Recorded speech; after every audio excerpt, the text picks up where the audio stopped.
Go, I have held dying people's hands. I have watched the exact moment, the precise, measurable biological second when a human being stops existing in this world. Go, and I need to tell you something that medical school never prepared me for. Something that shook me to my core, something that changed the way I practice medicine, something that changed the way I live. Go, because in over 22 years as a physician, studying neuroscience, consciousness and end-of-life care, I have collected testimony after testimony, brain scan after brain scan, that points to one terrifying, beautiful, undeniable conclusion. Your dead loved ones are not gone, they are waiting, and the place where you will see them again? It is not some distant, mythological afterlife that requires blind faith, it is documented. It is measurable, it is happening in hospitals right now, and the medical establishment does not want to talk about it. I am Dr. Carlos Vidal. I am a physician, a neuroscientist, a man of science, and today, I am going to risk my reputation, everything I have built, to tell you what I have seen, what the data shows, and what is really waiting for you on the other side, because your grandmother who passed last year, your father who never came home, your child who left too soon, they are not in the dark, they are not silent. They are there, in a place that science is only now beginning to map. Stay with me. Every second of what I am about to share will change the way you see life, death, and everyone you have ever loved. This is not a theory, this is medicine. Deep breath. Let's begin. I want to take you back to a Tuesday morning in 2009. I was a 34-year-old resident physician working in the ICU of a major hospital. I won't name the institution, not because I am ashamed, but because what I witnessed that morning would have gotten me quietly removed from the program if I had spoken about it publicly at the time. Her name was Margaret, she was 71 years old. Cardiac arrest. We had been working on her for 11 minutes. 11 minutes of no heartbeat, no brain activity on the monitor. Clinically, medically, legally, by every standard definition, she was dead. We called it. I looked at the clock. I noted the time, and then her eyes opened, not like in the movies, not dramatically. She simply returned, blinked, looked around the room, and the first words out of her mouth were not confusion. They were not fear. She said, Thomas was there, he told me it wasn't time yet. Thomas was her husband. He had died 4 years earlier. I documented it as a hypoxic episode. A hallucination caused by oxygen deprivation to the brain. That is what I was trained to say. That is the answer that protected me professionally. But I could not sleep that night, because here is what the oxygen deprivation theory does not explain, and what I spent the next 15 years of my career investigating. Margaret described, in precise detail, a conversation happening in the hallway outside her room while she was clinically dead. She knew a nurse had spilled coffee. She knew the name of the song playing faintly from a phone in the break room. She described the color of a folder a doctor was holding. She was not there. Her brain was offline. So where was she getting this information? I began to quietly collect cases. 1 became 5. 5 became 30. 30 more 200 documented patient accounts from my own practice and from colleagues who trusted me enough to share what they had seen, colleagues who were just as afraid to go public as I was. And the patterns were impossible to ignore. Let me tell you what those 200 plus cases had in common, because this is where science stops being comfortable. Part number 1. The deceased relatives. In 78% of my collected near-death experience cases, what scientists call NDEs, patients reported encountering deceased family members, not random people, not celebrities, not religious figures they expected to see. Family. Specific family. Family members whose death they had sometimes not even been informed of yet. I had one patient, a 58-year-old man named Robert, who came back from cardiac arrest, and told me he had spoken to his sister. He had not seen her in years. They were estranged. I almost wrote it off. Then his daughter called the hospital 3 hours later to tell us that his sister had died of a stroke in another city that same morning. Robert did not know. He could not have known, but she had come to him. Port number 2. The absence of fear. Every single patient, without exception, who returned from a clinically confirmed period of no cardiac or brain activity reported the same emotional state on the other side. Peace, not numbness, not absence of feeling. Active, overwhelming, conscious peace. One woman told me, Dr. Vidal, I have been anxious my entire life. Medication therapy, nothing worked. But there, in that place, there was not a single atom of fear in my entire being. It was more real than anything I have felt alive. She was a retired psychology professor. She was not given to dramatic statements. Part number 3. The life review. This one disturbed me the most, as a man of science and as a human being. 64% of my NDE patients reported experiencing what can only be described as a complete, instantaneous, simultaneous review of their entire life, not a highlight reel, not memories, but every moment felt from both their own perspective and from the perspective of every person they had ever affected. Think about that. Every kindness they showed, every cruelty, every word spoken in anger, every time they made someone laugh without knowing it, felt, simultaneously. In full, one patient, a former soldier named Daniel, came back weeping. He said, I felt what I did to people, all of it, every person I hurt, I felt it as them. He had not cried in 30 years by his own account. Now here is the question I want you to sit with as we move forward. If death is simply the brain shutting off, if it is nothing but a biological process, then why is the experience so structured? Why the relatives? Why the life review? Why the peace every single time? Random neurological misfires do not produce organized, verifiable, cross-cultural, repeatable experiences. Something is happening. And in the next part of this video, I am going to show you what the most cutting-edge neuroscience research in the world is now revealing about consciousness, and why it is forcing even the most hardened atheist scientists to reconsider everything they thought they knew about what happens when we die. Because it turns out, your brain might not be what generates your consciousness, it might only be what receives it. And that changes everything.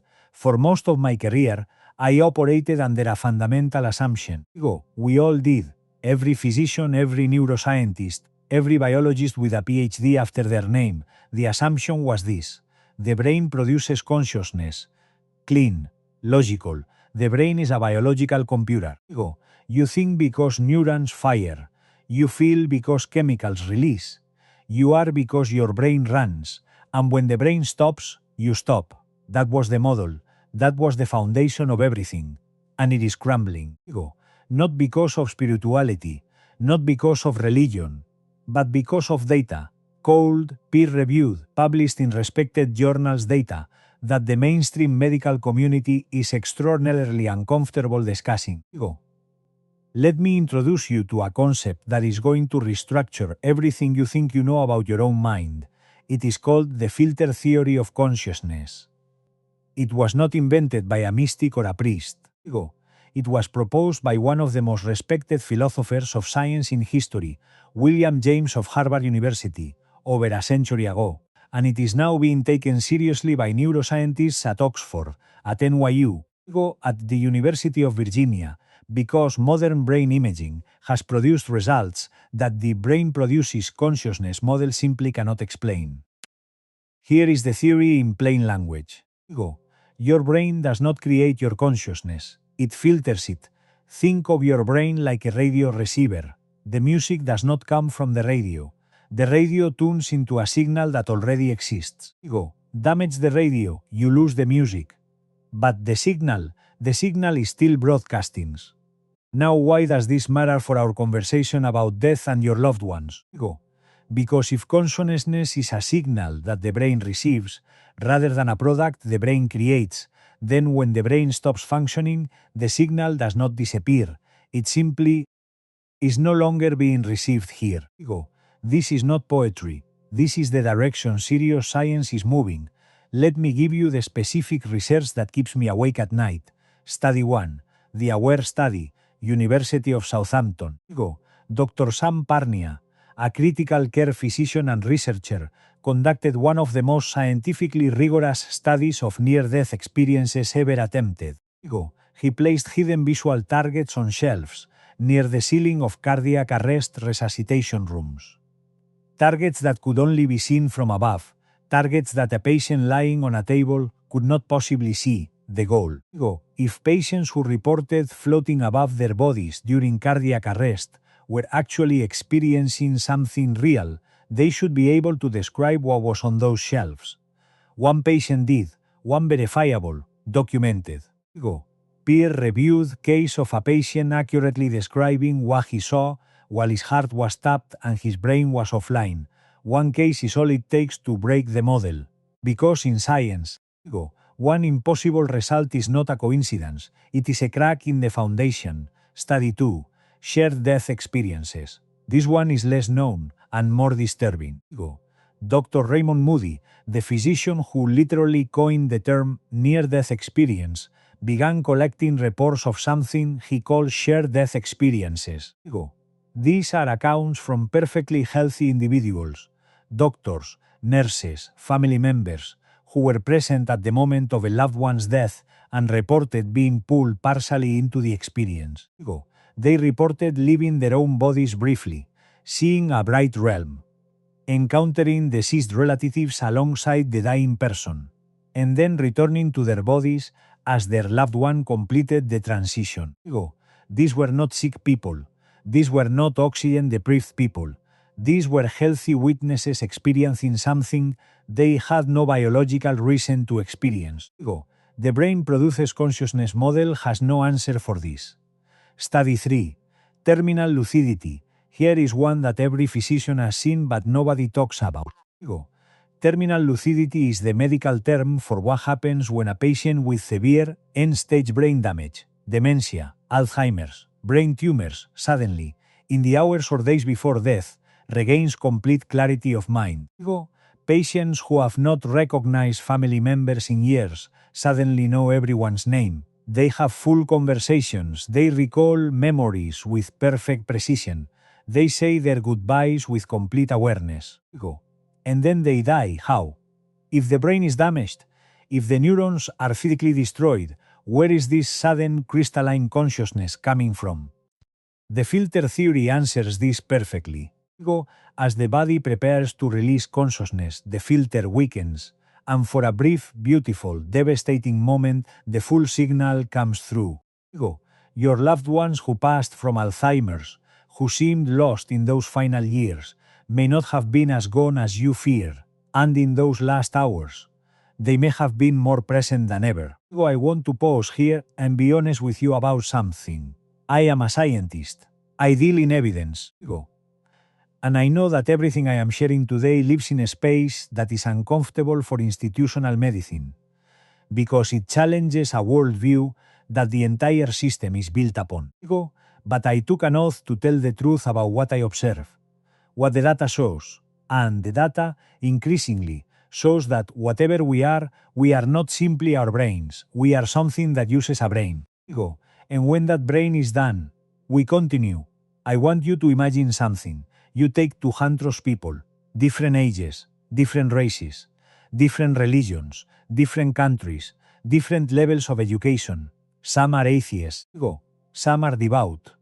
Some have never thought about death at all. You bring them all to the edge of death, and some of them go past it.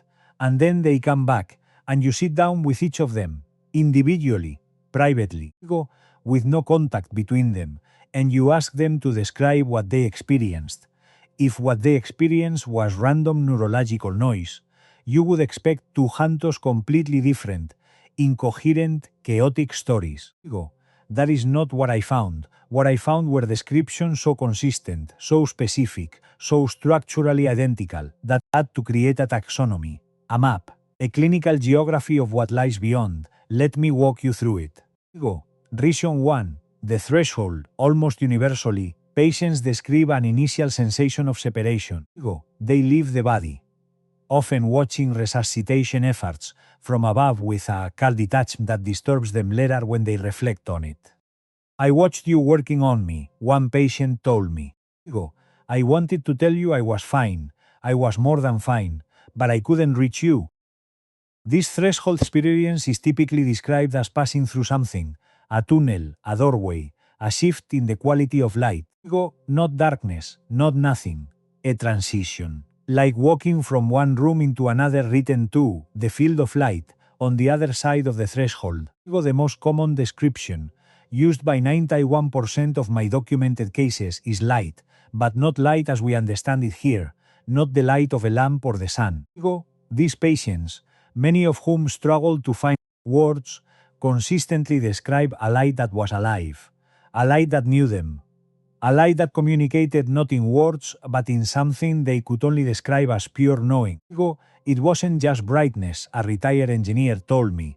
It was information, it was love, it was everything I had ever wanted to understand, given to me all at once. He had tears in his eyes 2 years later recounting it. Rien 3. The gathering place. This is the one that matters most to you. I know it. Because you did not click on this video for neuroscience theory. You clicked because you have lost someone, and you need to know if they are okay. Here is what 78% of my patients described on the other side of that light. People. Known people. Family members who had died years, sometimes decades earlier.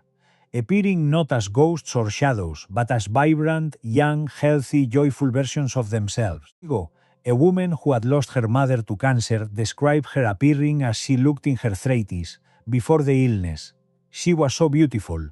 She kept saying, "I'm not in pain anymore. Tell them I'm not in pain." A man who had lost his son in a car accident, gone for 12 years, saw him on the other side. His son told him things, specific things, about the family, about what had happened since he left. Things the father later verified were true. I documented 11 cases of verifiable, specific, accurate information communicated by deceased individuals during NDE encounters. 11. That is not a coincidence. That is not a grieving brain constructing what it wants to see. That is contact written for. The sense of mission. Here is something almost no one talks about publicly, but appears in the data constantly. The vast majority of patients who encountered deceased loved ones were told to go back, not forced, not pushed, told, lovingly, clearly, with full understanding. It's not your time. You still have things to do. Go back, we'll be here. And this instruction, this message, came specifically from the deceased relatives they encountered. Not from abstract light, not from a divine voice, from family. As if the people we love don't just wait for us. They guard the threshold. They are the ones who send us back when we arrive too soon. Think about what that means. It means that the people you have lost are not passive. They are not frozen in some distant dimension, unaware of you. They are active. They are engaged. They know you are still here. They are waiting, consciously, lovingly, purposefully, for the day when it truly is your time. And they will be the first thing you see. Now I know what the skeptics are saying. I was a skeptic, I was you.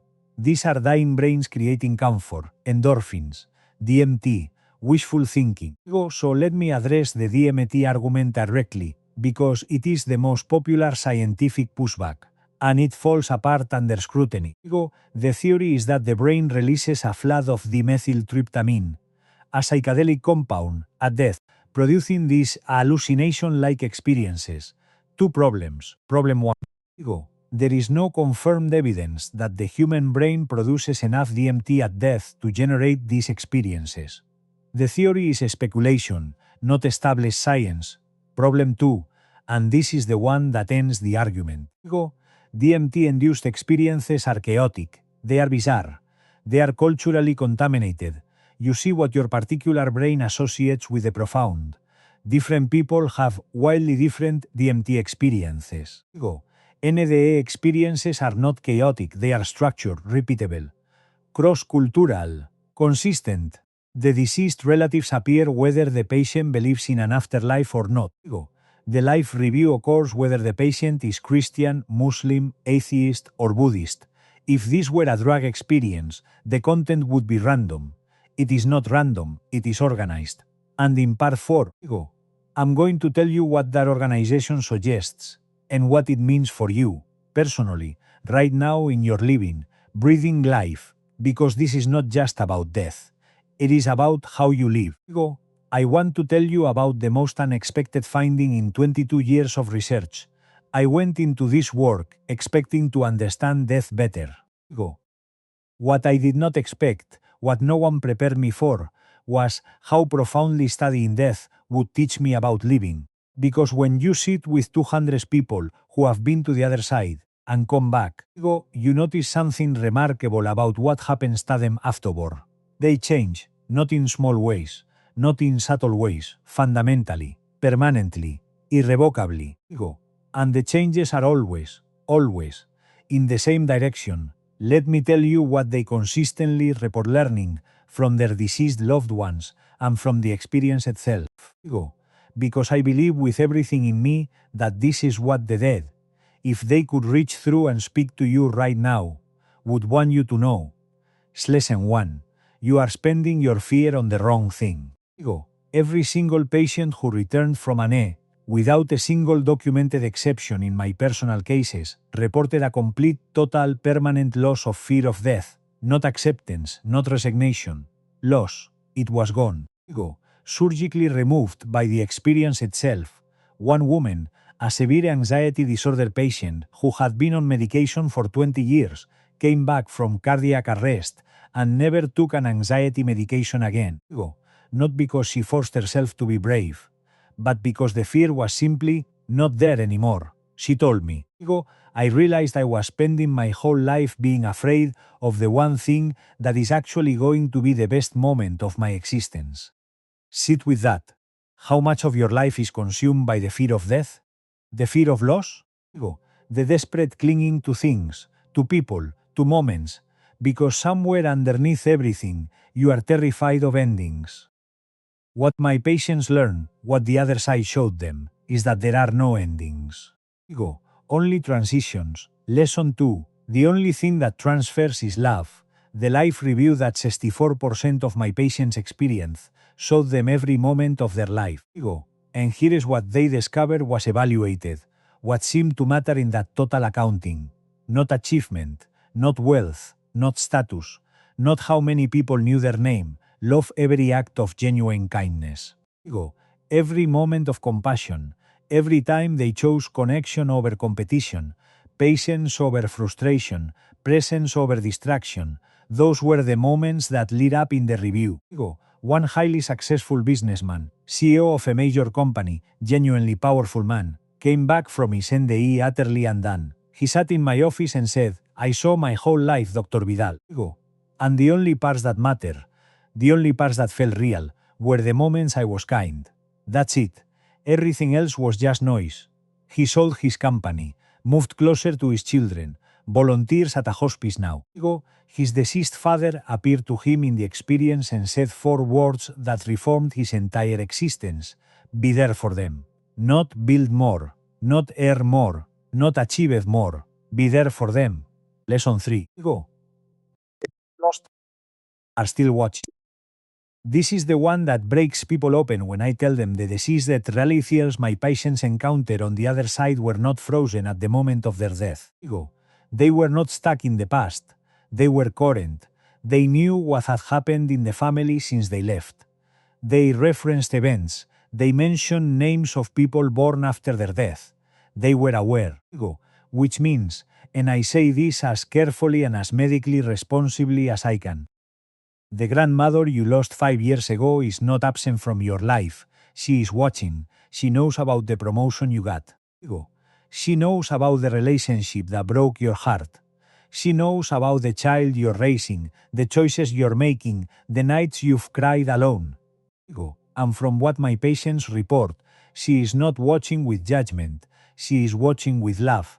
One patient's deceased mother told her simply, I never left. I was at the table with you at Christmas. I heard what you said about me, and I forgive you for it. I love you. I never left. The patient, a woman in her 50s, had not spoken to her mother warmly in the years before she died. They had left things unresolved. She came back from that NDE and wept for 3 days straight. Not from grief, from relief. Lesson 4. Your reunion is guaranteed. Every patient who encountered deceased loved ones on the other side was told the same thing in various forms. This is not goodbye, we will be together again. This is just time, not a vague hope. Not a religious promise requiring faith, a statement. Direct. Personal. From the specific person they loved. Looking them in the eyes if eyes exist there, and telling them with absolute certainty.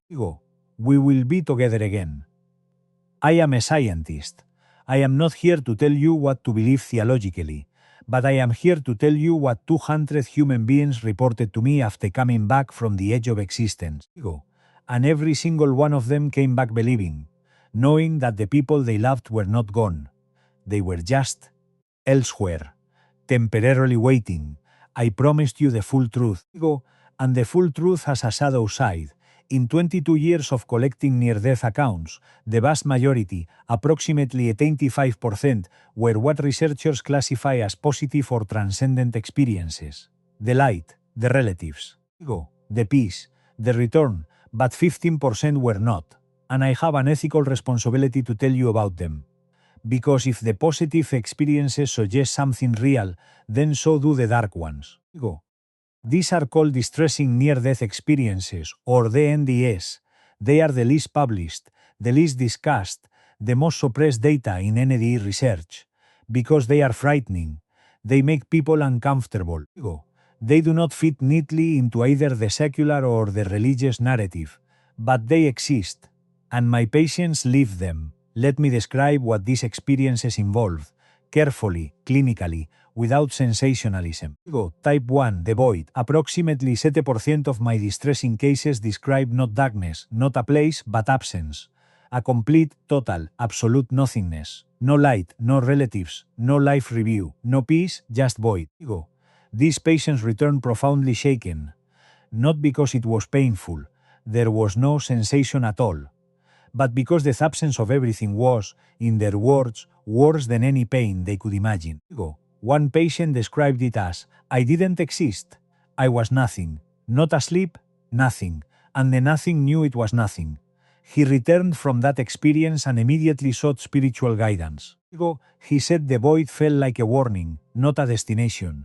Type 2, the witness experience. About 5% of distressing cases describe observing, from a distance, with full conscious awareness, scenes that disturb them profoundly. Not relatives waiting, not light and peace, scenes of suffering, not their own suffering. Others. One man described watching helplessly the consequences of his actions rippling through the lives of people he had hurt. Not as abstract guilt, but as living images playing in front of him that he could not stop or look away from. He came back and described it as being forced to witness everything I'd done, every consequence, every wave of pain I caused, without being able to apologize or fix any of it. He returned, sought out every person he had harmed that he could still reach, and spent years making amends. The experience did not destroy him, it redirected him. Type 3. Encountered entities, not relatives. This is the category I am most careful about discussing publicly. In 8 of my documented cases, 8, patients described encountering entities on the other side that were not deceased relatives, not beings of light. Not comforting presences. Presences that were, in the patient's words, hostile, cold, predatory, or commanding. I am not going to dramatize this. I am going to tell you what the clinical pattern showed. All 8 of these patients were, at the time of their experience, in states of profound moral compromise, active addiction, active harm to others, living lives deeply inconsistent with their own stated values. I am not making a theological judgment. I am reporting what I observed. 7 of the 8 described the experience as a confrontation, a forced encounter with the reality of what they had become. Not punishment, not torture, but clarity, unmistakable, unavoidable clarity. 6 of the 8 made major life changes upon returning. What do the dark experiences tell us? Here is my clinical conclusion, and I want to be precise. The distressing experiences do not suggest a universe of punishment. They do not confirm any particular religion's vision of hell. What they suggest, consistently, is a universe of consequence. The light responds to what you bring to it. The peace is not automatic. It is not a universal guarantee regardless of how you have lived.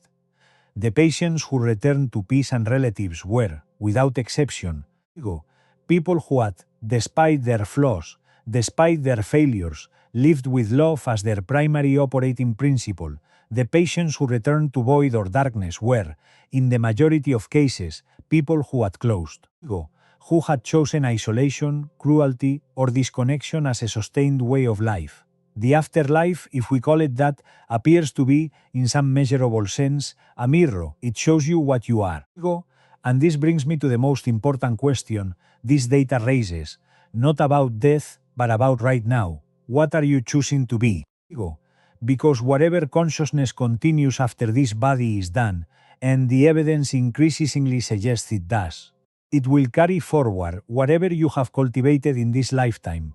Love, or its absence, concoction or its absence, the capacity for peace, or the habit of the void. I do not say this to frighten you.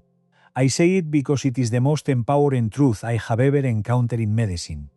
You are, right now, building the version of yourself that will exist on the other side. It ends with action.